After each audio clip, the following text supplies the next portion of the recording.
Today I'm making gumbo. These are all the seasonings to make my mom's favorite gumbo. Look at the spice and chicken stock. Fresh veggies including garlic. Look how I cut everything up.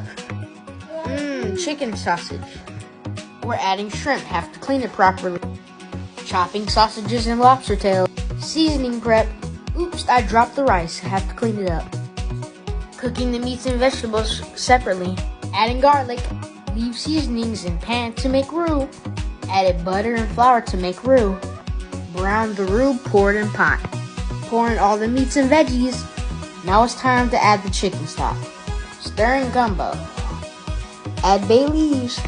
Add zatarav oil for kick. Need a little more seasoning. Add more spice for kick. Rinse brown cook rice. Look, I made my mommy's gumbo.